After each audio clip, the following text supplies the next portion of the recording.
आज चाहिँ video uploading गर्नु एकदमै बेसी ढिलो भइसक्यो। अहिले चाहिँ 8 बज्दैछ। 8 बजी चाहिँ म भिडियो एडिटिङ गर्दैछु। सो मैले हिजै हजुरहरूलाई भनेको थिएँ, हिजो चाहिँ हजुरबाको एक छाकी थियो भने चाहिँ आज शरद हो नि त। सो यहाँनिर चाहिँ मैले फटाफटी पुरी बनाउँदैछु। बिहानको 5 बजी उठेर चाहिँ यताउता के गरेर चाहिँ म किचनमा आएर फटाफटी फेरि आँटा मुसेर यता पुरी बनाउँदैछु प्रसादको लागि। गुरुजी चाहिँ 7:30 बजी नै आउँछु भन्नुभएको थियो नि त। सो फटाफटी नै गर्नु परिरहेको थियो। अन्त यता मैले चाहिँ प्रसादको लागि पुरी र अन्त यता सेवाई बनाउँदैछु। गुरुजी पनि टाइममा आउनुभएको थियो नि त। सो एकदमै ढिलो भइरहेको थियो। अब यो पकाइसकेर पनि उता फेरि मेरो सब्जीहरू पनि बनाउनु थियो नि त। केही पनि गरेको थिएन, खालि प्रसाद मात्रै बनाइरहेको थिएँ। बिहानै आउनुभएको थियो नि त गुरुजी पनि। त्यसको बाद चाहिँ मैले फटाफटी यता प्रसादहरू पनि बनाइसकेर साइडमा राखिदिएँ। त्यहाँदेखिको चाहिँ मैले यता फेरि फर्सीको सब्जी बनाउँदैछु। यो पनि चढाउनुको लागि भित्रै बनाएँ नि त। कम्ती चिजहरू चाहिँ मैले यता ग्यासमै बनाउँदैछु। फर्सी पनि भट्टाभट्टी बसाएर फर्सीमा पनि केही हालिनँ, यो चाहिँ चढाउनुपर्छ भनेर। अन्त नर्मली है 5 फरमहरू पड्काएर नि बसाइरहेको छु। अन्त यता चिया पनि बनाउँदैछु। एक्लै बुहारी हुनु पनि साह्रै छ जस्तो लाग्छ घरिघरि चाहिँ है। सबैतिर भ्याउनु परिरहेको हुन्छ। सो त्यसको बाद चाहिँ मैले यहाँ दाल पनि बसाउँदैछु। यति साह्रो हतार, यति साह्रो जुन स्पिडले मैले काम गरेर देखाउँदैछु नि त्यही स्पिडले नै गरेँ होला मैले आज चाहिँ काम चाहिँ। अनि त्यहाँबाट सब्जी पनि आज निकै थरीकै थियो नि त। सो मैले यता चाहिँ फटाफटी बनाएर घाम पनि त्यस्तै राखिरहेको थियो। बल्ल बल्ल म पनि लड परिसक्यो।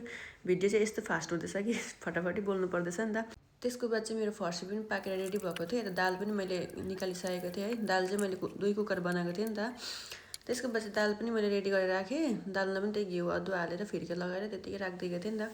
त्यसको बाद चाहिँ मैले यहाँ बाहिर आएँ चुलामा। अब निकै सब्जीहरू चुलामा बसाउनु पऱ्यो नि त, ग्यासमा त कहिले पाक्ने। घाम पनि कस्तो डेन्जर लागिरहेको थियो। गर्मी चाहिँ नभन्नुहोस्, यति साह्रो गर्मी थियो। अनि त्यहाँबाट मैले आलुको सब्जी पनि बसाएँ। यो चाहिँ आलु सिङ्गै नै सानो थियो नि त। चरचरी भुटिदिएँ आलु। त्यसको बाद चाहिँ मैले यहाँ चाना हामीले चाहिँ बेलुकै भिजाएको थियो नि त। काब्ली चानाको सब्जी बनाउनु पऱ्यो भनेर चाहिँ काब्ली चाना बेलुकै भिजाएको थियो। आज चाहिँ पकाएको छु म चाहिँ दिनभरि नै है।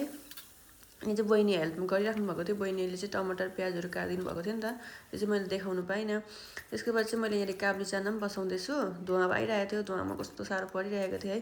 यता हाम्रो चाहिँ ग्वालीपट्टि छ नि त दाना बसाउने, त्यहीँनिर बसाएको मैले सब्जी चाहिँ। उता हाम्रो चाहिँ ग्वालीमै गर्नुहुन्छ बाबाहरूले शरद पनि। त्यसको बाद उता बाबाहरूले शरद पनि गरिराख्नु भएको थियो। यता सब्जी पनि बसाइरहेको छु मैले। धुवा चाहिँ यति साह्रो आइरहेको थियो, कम्ती साह्रो परिरहेको थिएन आज चाहिँ खाना पकाउनु पनि है।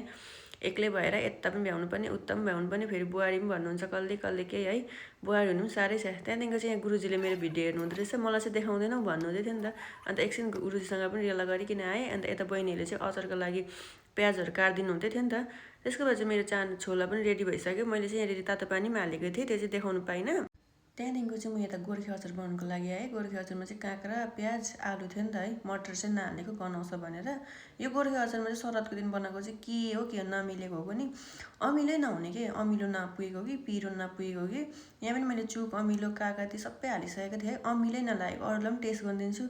खोइ अमिलै नपुगेको भाउजू, पिरो नपुगेको कि भनिराख्नु थियो बहिनीहरूले चाहिँ हो। सबै ट्राई गर्दाखेरि पनि। त्यसको बाद चाहिँ मैले अचार पनि बनाइसकेँ। अन्त यता के बनाएँ भनेर देखाउँदैछु हजुरहरूलाई। आज चाहिँ यति थरीको भइसक्यो सब्जीहरू चाहिँ है। तर केमा नुन लागेको थियो केमा लागेको थिएन त्यो चाहिँ केही थाहा थिएन, कसैले टेस्ट गरेकै थिएन नि त। त्यसको बाद चाहिँ मैले यहाँनिर खाना पस्किन आँटेको थियो। त्यहाँदेखिको त भिडियो पनि बन्द भइहाल्यो है। त्यहाँदेखिको त यता र उता गर्दाखेरि भिडियो बनाउनु पाइनँ। अनि त्यहाँबाट चाहिँ यहाँनिर बहिनी ज्वाइँ पनि आउनुभएको थियो, भान्जी दिदी पनि आउनुभएको थियो। अन्त बहिनी दिदीहरू जाने बेला भएको थियो नि त। त्यहाँदेखिको दिदीहरू चाहिँ अटोमा जानुभयो। अन्त बहिनीहरूलाई पनि बाई गरेर चाहिँ त्यहाँदेखिको चाहिँ हामीहरू पनि घरपट्टि लाग्यौँ।